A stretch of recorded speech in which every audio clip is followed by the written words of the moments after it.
আমি এই কাজের চাপ নিতে পারছি না। সরকারের কাছে আমার আবেদন, হয় আমায় গুলি করে শেষ করে দিক, না হলে আমার চরম পথ বেছে নিতে হবে। এমনই অভিযোগ এক বিএলও আধিকারিকের। তিনি নিজের মুখে বলছেন যে তিনি এসআইআর এর কাজের চাপ নিতে পারছেন না, আর তাই চূড়ান্ত অসুস্থ হয়ে হাসপাতালে ভর্তি। কি ভয়ানক পরিস্থিতি ভাবুন। বিএলও নিজের মুখে বলছেন যে তিনি এসআইআর এর কাজের চাপ নিতে পারছেন না, তাই তিনি নিজেকে শেষ করে দেওয়ার কথা বলছেন। এসআইআর শুরু হতেই রাজ্য জুড়ে যেন মৃত্যু মিছিল শুরু হয়ে গিয়েছে। 2002 এর ভোটার লিস্টের নাম নেই, এই আতঙ্কে বহু ভোটার মারা যাচ্ছেন। তেমনি এসআইআর এর ফর্ম সংক্রান্ত বিষয়ে যে সকল বিএলওরা যুক্ত রয়েছে, তারাও এই কাজের চাপে শেষ করে দেবার চরম পথ বেছে নিচ্ছেন। কেউ কেউ আবার অতিরিক্ত চিন্তায় অসুস্থ হয়ে পড়ছেন। এসআইআর নিয়ে গোটা রাজ্য জুড়ে যেন আতঙ্কের পরিবেশ তৈরি হয়েছে। এই আতঙ্কের পরিবেশের মধ্যে এবার কাজের চাপে এক বিএলও অসুস্থ হয়ে হাসপাতালে ভর্তি। অসুস্থ ওই বিএলওর নাম ওয়াসিম পারভেজ। নদিয়ার কৃষ্ণনগরের বাসিন্দা ওয়াসিম পারভেজকে বিএলওর কাজে হাওড়ার বাঁকড়ায় 148 পাটে ফকির পাড়ায় নিয়োগ করা হয়েছে। ওয়াসিম বাবু জানান, 1 মাস বাবদ তিনি বাড়ি ছাড়া। বাড়িতে তার বৃদ্ধ বাবা মা আছেন। এছাড়াও 2 মাস পর তার সন্তানের জন্ম হবে। কয়েক মাস আগে তার অস্ত্রোপচার হয়েছে।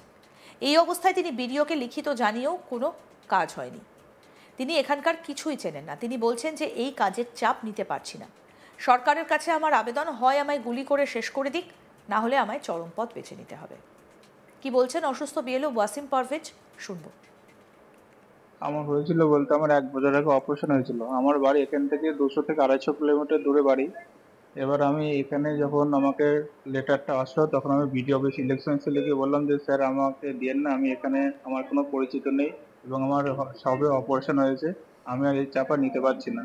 তা সত্ত্বেও আমি অ্যাপ্লিকেশন লিখেছিলাম, অ্যাপ্লিকেশন নেয়নি, কোনো কথাই কর্ণপাত করেনি। তখন বলা হয়েছিল যে করুন, তো পরে দেখা যাবে। তো দেখতে দেখতে আজকে আমার এই অবস্থা। বাড়িতে বৃদ্ধ বাবা মা এবং তার সাথে সাথে আমার ওয়াইফ আছে। 2 মাস পর ডেলিভারি হবে। আমি 1 মাস ধরে আমার বাড়ির সঙ্গে কোনো সম্পর্ক নেই, আর আমি এর চাপ আমি নিতে পারছি না। আমাকে করতে হবে, না আমাকে, আমি বলছি সরকারের কাছে আমাকে গুলি করে মেরে দিই। আমার আর, আমি এর চাপ আর সহ্য করতে পারছি না। সারাদিন মাঠে থাকতে হয়, এসে আবার ওগুলো ডিজিটাইজ করতে হয়, আবার হিসাব করতে হয় কে ফর্ম দিল কে দিল না। আমার পক্ষে এত চাপ নেওয়া সম্ভব না। আর সামনে আমার স্কুলের 8 তারিখ থেকে অ্যানুয়াল এক্সাম, সেখানে প্রশ্ন দেখার ব্যাপার আছে, খাতা তৈরি করতে হবে, রেজাল্ট তৈরি করতে হবে। আমি এখন কি করব? আমার আর তোমার এছাড়া আমার কোনো উপায় নেই। আমি সরকারের কাছে আবেদন করছি এ থেকে যেন আমাকে অব্যাহতি দেওয়া হয়। এখন চাই আমার এই চাপ কমাক এবং আমাকে এখান থেকে অব্যাহতি দেওয়া হোক। আমার শরীরের কন্ডিশন এমনি ভালো না। কালকে আমাকে এখানে 2টোর সময় ভর্তি করেছে। আমার কান্নাকাটি দেখে আশেপাশের লোকজন এসে দরজা খুলে তারপর খবর দেয় বিভিন্ন জনকে। সেই সমস্ত দাদারা আমার এখানে ভর্তি করেছে। নাহলে আমার অবস্থা কি হতো আমি নিজে বলে বোঝাতে পারতাম না। আমি আপনাদের মাধ্যমে জানাতে যাচ্ছি ডিএম ম্যাডামকে বা সরকারকে, আমাকে এখান থেকে প্লিজ অব্যাহতি দিন। নাহলে আমার আর কিচ্ছু করার উপায় থাকে না, আমাকে বাধ্য অন্য পথ বেছে নিতে হবে। বৃহস্পতিবার তাকে দেখতে যান ডোমজুর বিধায়ক কল্যাণ ঘোষ এবং ডোমজুর কেন্দ্রের তৃণমূল যুব সভাপতি নুরাজ মোল্লা। নুরাজ মোল্লা বলেন, বিজেপির চক্রান্ত দেহের ওপর পা রেখে ক্ষমতা দখল নেবে। রাজ্যে 39 জন বিএলওর শেষ হয়ে গিয়েছেন, অনেকে অসুস্থ হয়ে হাসপাতালে ভর্তি। কি বলেছেন এই তৃণমূল নেতা নুরাজ মোল্লা, শুনবো। এটা তো সম্পূর্ণ অপরিকল্পিত এসআইআর করতে গেলে মিনিমাম একটা সময় হাতে নিয়ে এসআইআর করা উচিত। এই 2-3 মাসের মধ্যে এসআইআর পদ্ধতি কিভাবে শেষ হবে সেটা আমরা বলতে পারছি না, কিন্তু এই অপরিকল্পিত এসআইআর এর জন্য আজকে লাশের উপর দিয়ে দাঁড়িয়ে বিজেপি ক্ষমতায় আসতে চাইছে। বৈধ ভোটারদের নাম পরিকল্পিতভাবে এসআইআর করে বাদ দিয়ে আগামী দিনে তারা ক্ষমতা দখল করার একটা প্রক্রিয়া চালিয়েছে। আমরা এটুকু বিশ্বাস, আজকের দিনে দাঁড়িয়ে আপনারা জানেন গোটা রাজ্য জুড়ে প্রায় 39 জন বিএলও কেউ এসআইআর এর কাজের চাপে পড়েছে, কেউ সংকটজনক অবস্থায় হসপিটালে ভর্তি আছে এবং মারাও গেছে। বিভিন্ন জায়গায় এরকম ঘটনা ঘটছে। গতকাল ডোমজুর বিধানসভায় 63 নম্বর বুথে অনির্বাণ ব্যানার্জিও ঠিক সংকটজনক অবস্থায় হসপিটালে ভর্তি আছে।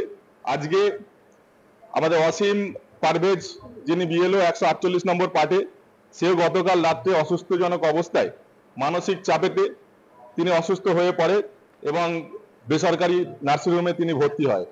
1 মাস আগে তার একটা অপারেশন হয়েছিল এবং আগামী মাসে তার ওয়াইফের ডেলিভারির ডেটও রয়েছে। বিভিন্ন এই সমস্ত ঘটনাগুলো আবেদন করে নির্বাচন কমিশনকে তিনি জানিয়েছিলেন এবং নির্বাচন কমিশন কোনো কথা না শুনে, কর্ণপাত না করে তাকে আরো কাজের চাপ বাড়িয়েছে। তাই তিনি মানসিকভাবে আক্রান্ত হয়েছে, মানসিক ভারসাম্য তিনি হারিয়েছেন এবং তিনি অসুস্থজনক অবস্থায়, সংকটজনক অবস্থায় আজকে হসপিটালে ভর্তি রয়েছেন। দেখুন, এটা তো নির্বাচন কমিশন যেভাবে বাংলার প্রত্যেকটা মানুষকে অত্যাচার, মানে বিএলওকে অত্যাচার করছে, এই বললাম না একটা অপরিকল্পিত এসআইআর, যেটা 1-2 বছর ধরে হওয়ার কথা, সেটা 3 মাসে কিভাবে সম্ভব? সে 1 সপ্তাহ বাড়ালেও আজকে এরা তো মানুষ, এদেরও তো মানুষের চামড়া গায়ে রয়েছে, তাদের পরিবার রয়েছে, পরিজন রয়েছে এবং একটা চাকরিও করে তারা। এইভাবে তারা মানসিক প্রেশার ক্রিয়েট করছে এবং তাদেরকে যেভাবে হেনস্থা করছে, আমরা তার ধিক্কার জানাই এবং বিজেপিকেও আমরা জানিয়ে রাখি, তোমরা যতই নির্বাচন কমিশনকে এইভাবে ব্যবহার করে আগামী দিনে ক্ষমতায় আসার চেষ্টা করো, আজকের দিনে অন রেকর্ড বলছি, আগামী নির্বাচনে তারা বিরোধী দলের যে স্বীকৃতিটা আছে সেটাও হারাবে। এখন যেটা দেখলাম আইসিইউতে ভর্তি আছে, জানি না কি অবস্থায় পরে হবে, তবে সংকটজনক অবস্থায় রয়েছে। আমি এই কাজের চাপ নিতে পারছি না, সরকারের কাছে আমার আবেদন, হয় আমায় গুলি করে শেষ করে দিক, না হলে আমার চরম পথ বেছে নিতে হবে, বলছেন একজন বিএলও। এসআইআর এর শুরু থেকেই নানা রকম অভিযোগ উঠে আসছে। শাসক দলের তরফ থেকে অভিযোগ করা হচ্ছে যে রাজনৈতিকভাবে ব্যবহার করা হচ্ছে এই এসআইআরকে, এবং একই সঙ্গে আরও যেসব তথ্য উঠে আসছে, বিএলওরা অনেকেই বলছেন যে এই কাজ তারা এত তাড়াতাড়িতে শেষ করতে পারছেন না, কেউ কেউ অসুস্থ হয়ে পড়ছেন, হাসপাতালে ভর্তি হতে হচ্ছে। এবার আরও একজন বিএলও সেই কথাই বলছেন যে চাপ নিতে পারছি না, হয় আমাকে মুক্তি দেওয়া হোক, না হলে নিজেকেই নিজে চরম পথ বেছে নিতে হবে। কি বলেছেন এই বিএলও, আসুন আরেকবার শোনাই। আমার হয়েছিল বলতে আমার 1 বছর আগে অপারেশন হয়েছিল। আমার বাড়ি এখান থেকে 200 থেকে 250 কিলোমিটার দূরে বাড়ি।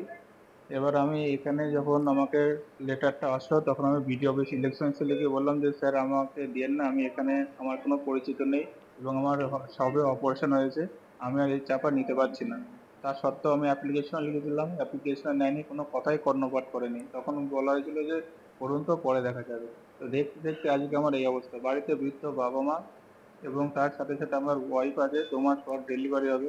আমি 1 মাস ধরে আমার বাড়ির সঙ্গে কোনো সম্পর্ক নেই, আর আমি এর চাপ আমি নিতে পারছি না। আমাকে করতে হবে, না আমাকে, আমি বলছি সরকারের কাছে আমাকে গুলি করে মেরে দিই। আমার আর, আমি এর চাপ আর সহ্য করতে পারছি না। সারাদিন মাঠে থাকতে হয়, এসে আবার ওগুলো ডিজিটাইজ করতে হয়, আবার হিসাব করতে হয় কে ফর্ম দিল কে দিল না। আমার পক্ষে এত চাপ নেওয়া সম্ভব না। আর সামনে আমার স্কুলে 8 তারিখ থেকে অ্যানুয়াল এক্সাম, সেখানে প্রশ্ন দেখার ব্যাপার আছে, খাতা তৈরি করতে হবে, রেজাল্ট তৈরি করতে হবে। আমি এখন কি করব? আমার আর তোমার এছাড়া আমার কোনো উপায় নেই। আমি সরকারের কাছে আবেদন করছি এ থেকে যেন আমাকে অব্যাহতি দেওয়া হয়। এখন চাই আমার এই চাপ কমাক এবং আমাকে এখান থেকে অব্যাহতি দেওয়া হোক। আমার শরীরের কন্ডিশন এমনি ভালো না। কালকে আমাকে এখানে 2টোর সময় ভর্তি করেছি। আমার কান্নাকাটি দেখে আশেপাশের লোকজন এসে দরজা খুলে তারপর খবর দেয় বিভিন্ন জনকে, সেই সমস্ত দাদারা আমার এখানে ভর্তি করেছে। নাহলে আমার অবস্থা কি হতো আমি নিজে বলে বোঝাতে পারতাম না। আমি আপনাদের মাধ্যমে জানাতে যাচ্ছি ডিএম ম্যাডামকে বা সরকারকে, আমাকে এখান থেকে প্লিজ অব্যাহতি দিন, নাহলে আমার আর কিচ্ছু করার উপায় থাকবে না, আমাকে বাধ্য করে অন্য পথ বেছে নিতে হবে। আরও আপডেট পেতে দেখতে থাকুন আজ তাক বাংলা, সাবস্ক্রাইব করুন, নোটিফিকেশন পেতে বেল বাটন অপশন প্রেস করুন।